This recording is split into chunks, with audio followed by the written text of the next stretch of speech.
আয়ুষকে propose করার সিদ্ধান্ত নিল এবার কুসুম। হ্যাঁ বন্ধুরা, ভিডিওতে লাইক দিয়ে দেখতে থাকুন। যে মুহূর্তে কিনা কুসুম ওর পিসির কাছে গিয়ে বলতে থাকে যে পিসি আমাকে একটা কথা বলো তো, আমি গাঙ্গুলি বাড়িতে অনুশ্রীর মুখ থেকে শুনে এলাম যে সামনে নাকি কী একটা ভ্যালেন্টাইন না কি একটা বললো, সেই দিবসে কী হয়। ঠিক সেই মুহূর্তে যখন কিনা দীপালি হাসতে থাকে এবং বলতে থাকে যে সেই দিবসে একে অপরকে প্রেমিক প্রেমিকারা নিজেদের ভালোবাসার কথা প্রকাশ করে। ঠিক সেই মুহূর্তে যখন কিনা দীপালি বলতে থাকে যে হ্যাঁ রে কুসুম, তুইও এই বিশেষ দিনটা সুযোগটাকে হাতছাড়া না করে তুইও আয়ুষ বাবাকে একবার আর বুকে বল রেখে এই সত্য কথাটা বলেই দেখ না। যদি আয়ুষ বাবা তোর তরফে একটু হলেও ঝুঁকে, তাহলে তো তুই অন্তত এই অন্যায় অবিচার হওয়ার থেকে একটু হলেও রেহাই পাবি। কারণ তুই যদি আয়ুষ বাবার বিয়েটা স্বচক্ষে দেখে ফেলিস, তাহলে তুই ভাবতে পারছিস তোর মনের উপর দিয়ে কতটা ঝড় বয়ে যাবে।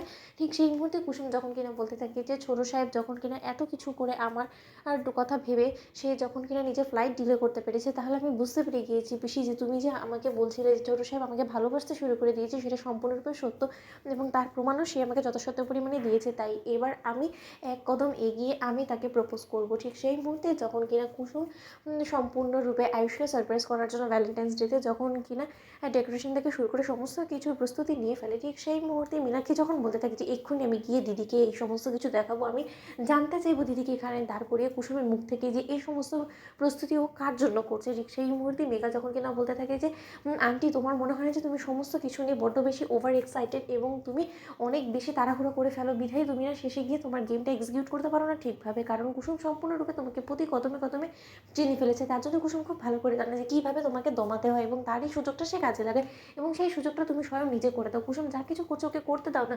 যখন কিনা কুসুম আয়ুষকে সারপ্রাইজ করবে, তার পরবর্তীতে আমরা না হয় আমাদের গেমটা খেলবো। ঠিক সেই মুহূর্তে মীনাক্ষী যখন বলতে থাকে যে তুমি কিসের কথা বলছো বলো তো, ঠিক সেই মুহূর্তে যখন কিনা মেঘা বলতে থাকে যে সন্ধ্যেটা হোক, তার পরবর্তীতে সমস্ত কিছু তুমি দেখতে পাবে। অন্যদিকে যখন কিনা আয়ুষকে সন্ধ্যেবেলা কুসুম হাঁটু গেড়ে বসে যখন কিনা আয়ুষকে প্রপোজ করে নিজের মনের কথা বলে, ঠিক সেই মুহূর্তে যখন কিনা আয়ুষের ড্রিঙ্কের মধ্যে এবং কুসুমের ড্রিঙ্কের মধ্যে যখন কিনা মেঘা মীনাক্ষীকে দিয়ে সেই ড্রিঙ্কে ঘুমের ওষুধ মিশিয়ে দেয়, ঠিক সেই মুহূর্তে মীনাক্ষী বলতে থাকে যে মেঘা, এই ঘুমের ওষুধ মেশালে আর যাই হোক না কেন দিদির কাছে সত্য প্রমাণিত করতে পারবে তুমি বলো তো। ঠিক সেই মুহূর্তে মেঘা যখন বলতে থাকে যে আন্টি তুমি দেখো না, আগে আগে হোতা হেঁকে, কারণ এই প্রপোজে করার পরবর্তীতে তো ওরা রীতিমতো নিজেদের মতো করে মশগুল হয়ে পড়বে এবং তার পরবর্তীতে নিজেদের উপরে কন্ট্রোল করতে না পেরে এক পর্যায়ে তারা এতটাই ঘনিষ্ঠ হয়ে যাবে যে তারা রীতিমতো আয়ুষ নিজের বেডরুমে নিয়ে যেতে বাধ্য হবে কুসুমকে। এবং সেই সময় কুসুম এবং আয়ুষকে ঘনিষ্ঠ অবস্থায় আমরা আন্টির কাছে হাতে নাতে ধরা ফেলে দেবো। তার পরবর্তীতে আন্টি আমাদের কথা বিশ্বাস না করে যাবে কোথায় বলো তো তুমি।